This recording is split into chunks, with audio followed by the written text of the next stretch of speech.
saat aku tidak melayani, ibaratnya gitu ya, melayani dengan baik karena apa? Aku punya alasan. Karena pada saat itu dia ketahuan lagi untuk ya begitulah ya, dengan wanita lain, cheating dengan wanita lain. Ya kita namanya wanita akan ada perasaan ilfeel juga ya.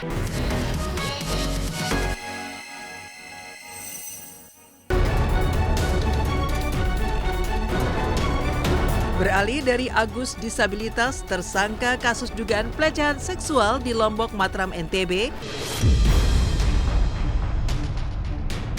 yang tak kalah mengejutkan, perseteruan perceraian Andrew Andika dan Tengku Dewi yang lagi-lagi kembali memanas. Palu perceraian keduanya belumlah diketuk, tapi proses perceraian mereka lagi-lagi diwarnai drama panas tak berujung. Setelah menunjukkan hubungan kembali membaik saat keduanya hadir di sidang mediasi, bahkan Tengku Dewi sempat menjemput Andrew Andika saat Andrew selesai rehabilitasi atas kasus narkoba yang menjeratnya, kini giliran Andrew yang menjatuhkan bom mengejutkan. Lewat perbincangannya dengan Melanie Ricardo, Andrew membuat pengakuan mengejutkan bahwa semua laki-laki memang tak bisa setia dengan hanya satu orang wanita. Bahkan Andrew mengaku sebagai suami ia tak pernah dilayani oleh Tengku Dewi sebagai istri termasuk urusan masak dan nafkah batin. Sikap Andrew ini pun kian mengulik geger karena menyentil tentang perempuan idaman yang dia cari dalam pernikahan justru jauh dari sosok Tengku Dewi. Sontak saja, pernyataan Andrew ini menohok Tengku Dewi hingga angkat bicara. Lalu, benarkah Tengku Dewi memang mengakui tak pernah melayani nafkah batin sang suami selama 2 tahun terakhir? Tapi apa alasannya? Secara eksklusif kepada tim Silet ditemui kemarin, inilah jawaban Tengku Dewi. Mungkin awalnya sih pasti ada rasa jenuhnya juga. Okay. Ada rasa jenuhnya juga dalam semua pernikahan. Terus mungkin dari pergaulan teman-teman juga dan dari jenuh itu jadi akhirnya kayak keluar malam apa segala macam jalan. Akhirnya ya udah melakukannya lagi dan dan akhirnya sampai akhirnya ya nggak ketemu titik terangnya. Jadi ya terjadi begitu aja sih. Aku juga nggak terlalu sempat berpikir panjang gitu pada saat itu. Mungkin setelah 10 tahun dan 11 tahun bareng dan menikah, akhirnya ya okay, maybe I want to be young again. Mungkin ada rasa seperti itu. I want to be free again segala macam. Sedangkan udah ada anak-anak dong. Sedangkan aku tidak bisa melakukan itu ya. Mungkin awalnya sih dari situ. Satu sih yang aku pelajarin dari pernikahan aku adalah pasti bakalan selalu ada permasalahan. Ya kan?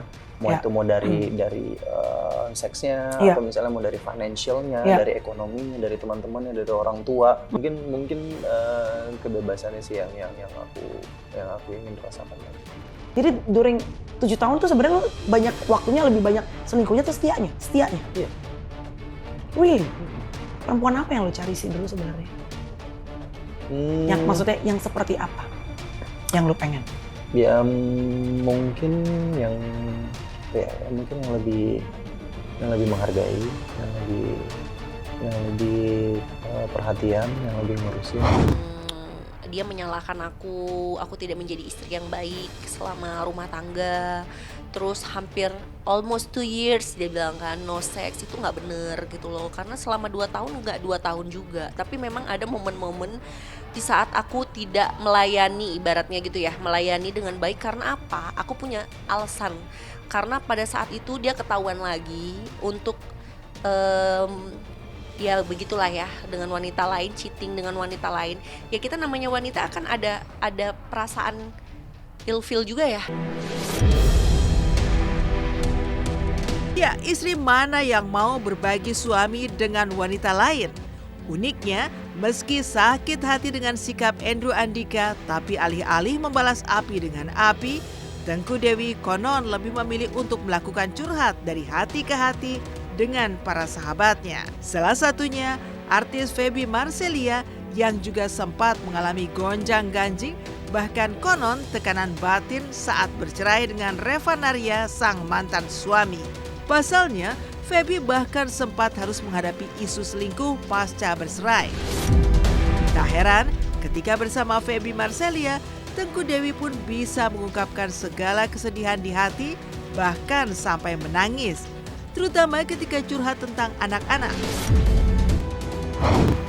Jangan terlalu percaya sama orang sih sebenarnya, karena kalau kita terlalu percaya sama orang, at the end kita yang bakal sakit sih. Iya benar, jangan menggantungkan diri sama manusia ya. Benar. Jangan takut buat speak up juga. Kalau misalnya kamu ngerasa kamu nggak salah, kamu ngerasa kamu dizolimi dengan hal-hal yang perkataan-perkataan yang Jadi harus ibaratnya speak up kayak kayak menggaslighting ya, kayak memutarbalikkan fakta, mengkreat kenyataan yang harusnya nggak sesuai, tapi dibikin seolah-olah ini bukan salah gue, salahnya dia gitu kan. Kamu berhak untuk membela diri, bukan semakin mempanjang drama segala macam ya. Kalau memang kita nggak melakukan itu ya kita wajib membela diri. Tapi Jangan, menurut aku anak itu lambat laun juga dia akan besar dan dia akan Iya. lihat sih Apalagi sifat anak sekarang ibunya itu pinter-pinter seperti kan. apa, sifat bapaknya seperti apa gitu. Misal kayak anak-anak aku di rumah, kalau aku bilang itu ketemu dong, ini dong, enggak.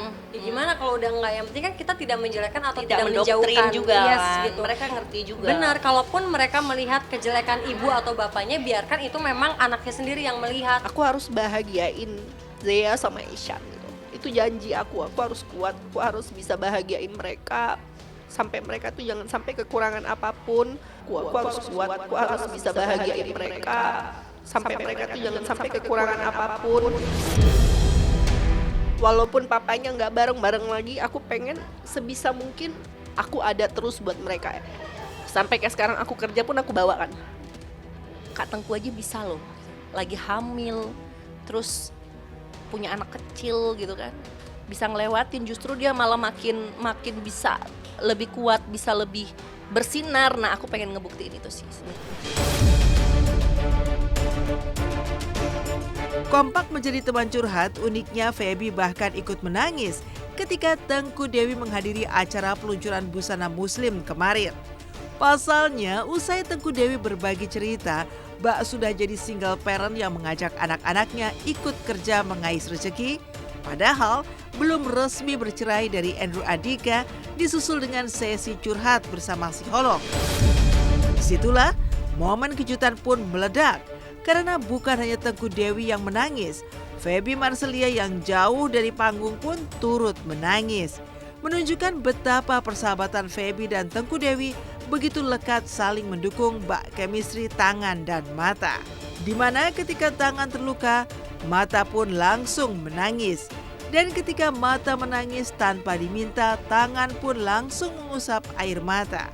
Karena faktanya, kisah Tengku Dewi yang kini menghadapi perceraian karena diguncang dugaan selingkuh Andrew Andika tak hanya menyentuh hati Feby Marcelia sang sahabat, tapi bahkan Sari Batubara sang desainer yang menggandeng Tengku Dewi sepupunya sendiri untuk bekerja lagi ikut tersentil dengan kisah rumah tangga Tengku Dewi yang diwarnai kisah sedih perselingkuhan sang suami. Aku memang benar-benar kagum banget sama kamu, Wi.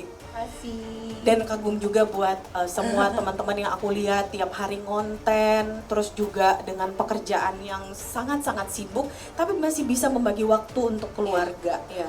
Gitu. Jadi sengaja aku undang Mbak Samantha hari ini supaya bisa memberikan jalan buat kita, apalagi orang-orang yang kayak aku nih punya rasa anxiety, biar bisa punya solusi. Gitu. Itu dia. Iya, sedih jadi jawab jadi karena langsung kena gitu ya. Trigger aku jadi lah. Kayaknya abis ini private konsul ya dok ya, boleh ya dok, waktunya ya dok.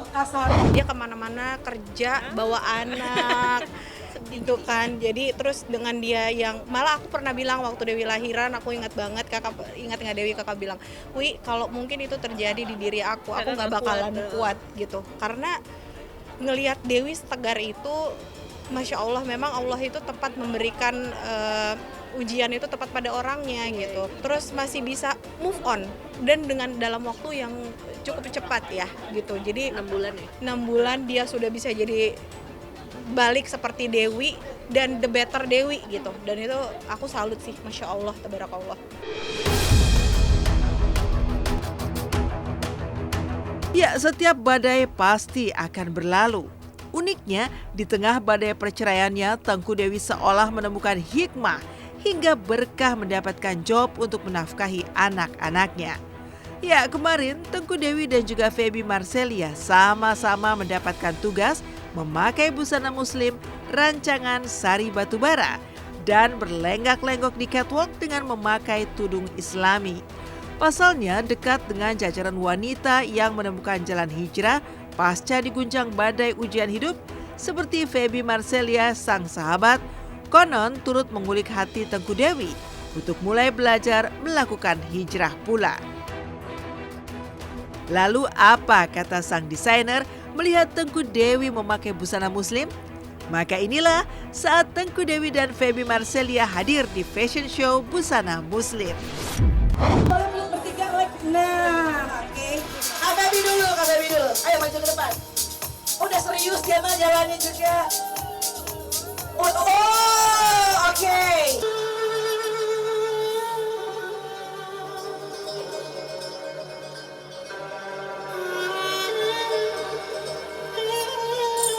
Mungkin ini bisa jadi panduan juga buat yang mau merit tapi tetap ketutup ya Kak ya. Ini ketutup nggak bisa pakai manset kan ya dalamnya, mansetnya. Tapi manset dalamannya itu juga kita pakai bahan bridal supaya tetap bisa kelihatan mewah ya. Aku penasaran yang pernah sahabat kakak juga Mimi Kade pakai. Itu berapaan Kak? Ya, memang baju termahal yang pernah aku bikin itu adalah aku bikin buat Mimi ya. Itu di sekitaran 27 ke 30 juta. 20 sampai 30 juta. Mungkin dengan sebenarnya sih kayak tipis-tipis ya, kayak Kak Sari ngajak aku untuk kolaps dengan baju-bajunya dia. Mungkin dengan ini aku bisa pelan-pelan sedikit menutup ya, karena kalian tahu kan aku suka buka-bukaan juga ya. Baju muslim itu bukan seperti yang kita bayangkan gitu loh, kayak baju muslim itu identik dengan kuno atau makainya gerah. Enggak, ternyata buktinya Kak Sari itu bikin baju yang ada efek coolingnya yang aku pakai waktu aku live kemarin ya Kak ya. Itu benar-benar cooling banget. Aku pakai itu padahal syar'i, itu benar-benar cooling banget. Dan itu menurut aku sih salah satu supportnya Kak Sari supaya yaudah pelan-pelan berhijrah yuk. Alhamdulillah ya, di saat aku mulai fokus sama anak-anak lagi, sama hidup aku dengan sendirinya, kerjaan alhamdulillah ada aja berdatangan, menutup akhir tahun juga. Padahal aku tadinya udah mau liburan nih kan, mau pindah juga kan ke Bali sambil nunggu waktu, ada kerjaan dan kebetulan memang dari orang-orang yang support aku juga, termasuk hari ini kan dari sepupu aku ya. Setahun belakangan ini tuh lumayan berat ya buat aku, dari hamil, terus setelah lahiran ada lagi problem baru lagi, dihajar lagi masalah ini masalah itu, walaupun bukan masalah aku tapi impactnya ke aku. Jadi aku menurut aku butuh penyegaran lah, butuh refreshing, butuh bikin anak-anak happy juga, biar aku juga kalau positif cari uangnya juga lebih semangat gitu loh, nggak selalu masalah mulu, pengennya ya menikmati hidup juga lah.